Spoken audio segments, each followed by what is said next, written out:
જિગ્નેશ મેવાણી ફરીથી બગડ્યા છે, પરંતુ આ વખતે પોલીસ પર નહીં, તેમણે જંગલ ખાતાનો ઉધડો લીધો છે. આદિવાસીઓના જંગલની જમીન જો સરકાર લઈ લેશે તો આદિવાસીઓ તેનો વિરોધ કરશે જ. અને તેવું થોડા દિવસ અગાઉ આપણે જોયું હતું, જેમાં અંબાજીના પાલડિયા ગામે ફોરેસ્ટ વિભાગ, પોલીસ અને આદિવાસીઓ સામસામે લડતની ઘટના બની હતી, જેમાં પોલીસ પર પથ્થરમારો અને તીરકામઠા દ્વારા હુમલો આદિવાસીઓ દ્વારા કરાયો હોવાના સમાચાર વાયરલ થયા હતા.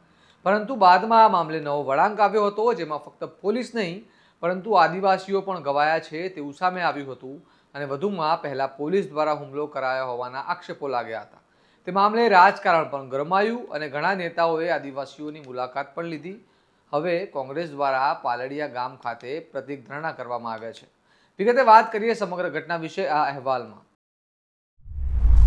નમસ્કાર, હું ચિરાગ વર્ષાબેન, આપ જોઈ રહ્યા છો સ્વમાન.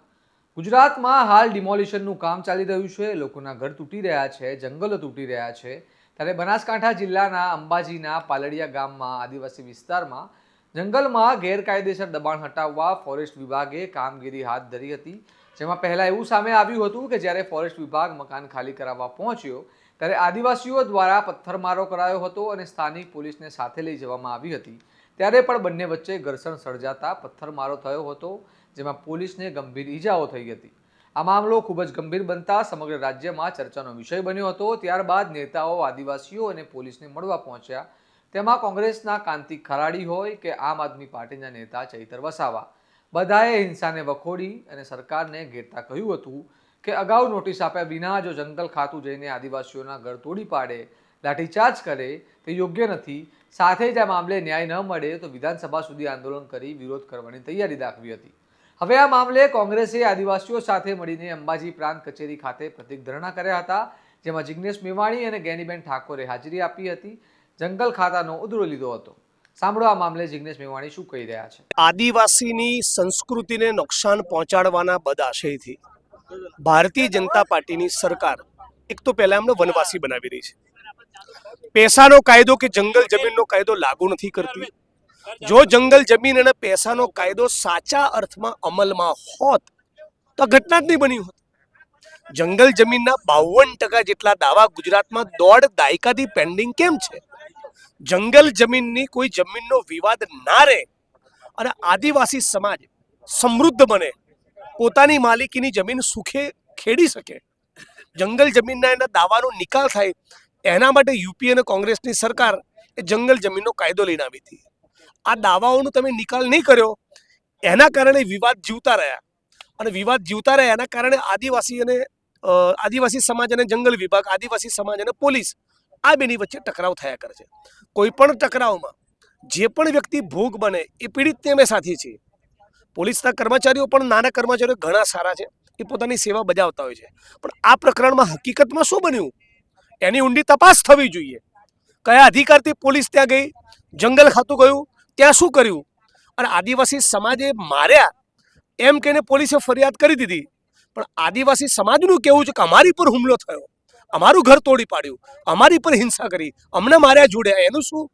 તો એનો પણ કોગ્નિઝન્સ, એની પણ નોંધ લઈને ગુનો દાખલ કરવો જોઈએ. એટલીસ્ટ ક્રોસ ફરિયાદ થાય અને પછી એક એસઆઈટીનું ગઠન કરે. જિલ્લા પોલીસ વડા અને કલેક્ટર સાથે મળીને એક એસઆઈટીનું ગઠન કરે, દૂધનું દૂધ અને દૂધનું પાણીનું પાણી કરે. સાથોસાથ આ ઘટનામાંથી પોલીસ પ્રશાસન અને રાજ્યની સરકારે જે સબક લેવાનો છે એ છે કે એટલીસ્ટ દાંતા, અમીરગઢ, અંબાજી અને ગુજરાતમાં જેટલા પણ જંગલ જમીનના દાવા પેન્ડિંગ છે એ બધાનો તમે નિકાલ કરી દો. એ દાવાઓ પડતર રહેશે તો કંઈ ને કંઈ વિવાદ જીવતો રહેશે. જંગલ વિભાગના માણસોએ મને ધારાસભ્ય તરીકે બનાસકાંઠા જિલ્લામાં 8 વર્ષ થયા. જંગલ વિભાગના કેટલાક કર્મચારીઓ આદિવાસી ભાઈઓને કેવા માર્યા છે, કેવા ટોર્ચર કર્યા છે, એમના કેવા તોડ કર્યા છે એ પણ મને ખબર છે. મારા વિધાનસભાના એક ગામમાં આદિવાસી સમાજનો વ્યક્તિ એક સેજ કુંડાળો તોડીને 1 ઇંચ આગળ ગયો હોય તો એમને ધમકી આપીને એવું કહેતા કે સાંજે મારા માટે ચિકન બનાવીને આપવી પડશે, નહીં તો ઘૂસવા નહીં દઉં. આવા ધંધા કરતા.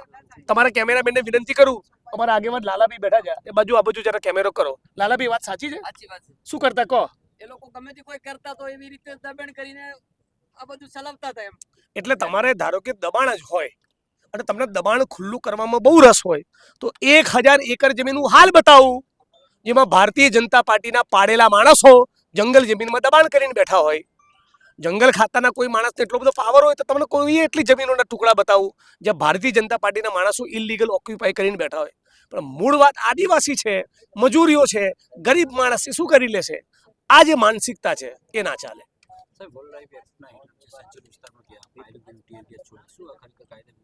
બિલકુલ એની ન્યાયિક તપાસ થવી જોઈએ. એની ન્યાયિક કેમ તપાસ ના થાય? જેને જે પ્રામાણિક માણસો એવી એસઆઈટીનું ગઠન કરો. તમારો વાંક નીકળે, તમારો મારો વાંક નીકળે, તમારો આપણે બેનો નીકળે, આપણે બેનો. એની પ્રામાણિક તપાસ તો થવી જોઈએ ને. જિગ્નેશ મેવાણી બાદ જ્ઞાનીબેન ભાષણ આપવા ઊભા થયા અને તેઓએ પણ સરકાર સામે આકરા પ્રહારો કર્યા હતા અને આદિવાસીઓની જમીન છીનવી લેવા સરકારની આકરી ટીકા કરી હતી. સાંભળો તેમણે પણ શું કહ્યું હતું. હું માનું ત્યાં સુધી આવડી મોટી જે ઘર્ષણની ઘટના બની એ ઘર્ષણની ઘટના પણ વહીવટી તંત્ર ક્યાંક ને ક્યાંક એને મટાડવામાં કે એને સોલ્યુશન કરવામાં સફળ રોત. પણ એમને તો એવું નક્કી કર્યું છે સમગ્ર ગુજરાતમાં કે કોઈ પણ જગ્યાએ કોઈ પણ આપણે જે ઈચ્છીએ ત્યાં દાદાગીરી કરીને પોલીસની મદદથી આપણે આ બધું કબજે કરી લેવું અને લોકો ઉપર એનો અત્યાચારને એના ઉપર મારપીટ કરીને બધાને ડરાઈને ધમકાઈ નાખવા. પોલીસે એને કાયદો અને વ્યવસ્થા એનું કામ છે. સમગ્ર રાજ્ય હોય કે દેશ હોય તો પ્રાઇવેટ જે કંપનીઓ કામ કરવા આવે કોઈ પણ જગ્યાએ તો એ પ્રાઇવેટ કંપનીઓમાં જ્યારે મનમોહનસિંહની સરકાર હતી એ ડાયબેક કેન્દ્રમાં કાયદો પસાર થયેલો છે કે કોઈ પણ ખેડૂતના ખેતરમાં એ તમારે લાઈનો કાઢવી હોય, તમારે કોઈ પણ રોડ કાઢવા હોય, રેલવેનું હોય કે કોઈ પણ ડેવલપિંગ કરવું હોય તો ખેડૂતો 60-70% એની સંમતિ ના આપે ત્યાં સુધી તમે પ્રોજેક્ટ ત્યાંથી આગળ નહીં કરી શકો અને ખેડૂતોને 4 ગણું વળતર આપશે. આ કાયદો એ વખતે પસાર થયેલો. એ કાયદાનું પણ ક્યાંક ને ક્યાંક દેશની પાર્લામેન્ટે કરેલો કાયદો ક્યાંક ને ક્યાંક એનું પાલન થતું નથી. કે ખેડૂતોને કાંઈ નથી આપવું, પોલીસ વાળાને તોડ કરીને પૈસા આપી દીધું છે, પોલીસ કબજો લઈ લેશે અને અમારું કામ થઈ જશે. આ જ્યારે આ પ્રથા પડી છે ત્યારે આવનાર સમયમાં આ તમામ સમાજો માટે એક આ રેડ સિગ્નલ છે. લોકોની હેરાનગતિ છે. આ તમે 60-50 ચોરસ મીટરનો પ્લોટ મળવો હોય, લેવો હોય તો મામલતદાર ઓફિસમાં, કલેક્ટર ઓફિસમાં ધક્કા ખાઈને મરી જાય તો ગરીબ માણસના સક્રીબેનને અહીંયા રહેવા માટેનો શોખ નહીં, એ 3 પેઢીથી અહીંયા રહે છે અને સરકારે એને કાયદેસર મકાનની વ્યવસ્થા કરી આપી હોત તો આજે આ ઘટના ન બની હોત. પણ તમારે આપવું નથી, જ્યાં રહે છે અહીંયા તોડી પાડવું છે. આખા જિલ્લામાં અને ગુજરાતમાં ચૂંટણીઓ થાય, કોઈ સરપંચ હારે ને કોઈ જીતે, જિગ્નેશભાઈ, તો જીતેલા સરપંચને ઘરે મૂકવા માટે કરીને હારેલો જે વ્યક્તિઓ હોય હાઈકોર્ટમાં જાય અને ગામમાં દબાણ છે એમ કરીને હાઈકોર્ટમાંથી ઓર્ડર લાવે અને તમામ બિચારાને કાંઈ લેવા દેવા ના હોય એ તમામના દબાણ દૂર કરવા આ પ્રથાઓ પણ હવે ક્યાંક ને ક્યાંક આ વિસ્તારમાં સમગ્ર બનાસકાંઠામાં જાણવા મળે છે. પલાડિયા ગામમાં થયેલી હિંસા યોગ્ય નથી. તે આદિવાસીઓ દ્વારા કરેલી હિંસા હોય કે પોલીસ દ્વારા લાઠીચાર્જ કરાયો હતો તે હોય, બધામાં અંતે નુકસાન જ થાય છે. જો આદિવાસી લોકોને પોતાના વર્ષો જૂના ઘરથી તગેડી મૂકવામાં આવશે તો તે ક્યાં જશે? જંગલ જ તેમનું ઘર છે અને જો વિકાસ જ કરવો હોય તો પહેલાં તેમની સાથે ચર્ચા કરવાની જરૂર હતી અને તેમને જાણ કરવાની જરૂર હતી કે એકદમ કોઈના ઘર તોડી કેટલા યોગ્ય ગણાય. આદિવાસી લોકો હવે સરકાર સામે લડી લેવાના મૂડમાં દેખાઈ રહ્યા છે. ઉપરાંત તેમને રાજકીય પક્ષો અને નેતાઓનું પણ સમર્થન મળી રહ્યું છે. હવે જોવાનું રહ્યું આવનારા દિવસોમાં મામલે શું પરિણામ આવે છે. તમારું શું મંતવ્ય છે અમને કમેન્ટ કરીને જણાવો. આવા વિગતવાર માહિતી અને વિગતવાર અહેવાલ જો તમને પસંદ હોય તો ચેનલને લાઇક, શેર અને સબસ્ક્રાઇબ કરો. ફરી મળીશું આવા સમાચાર સાથે. ત્યાં સુધી જોડાયેલા રહો સ્વમાન સાથે. નમસ્કાર.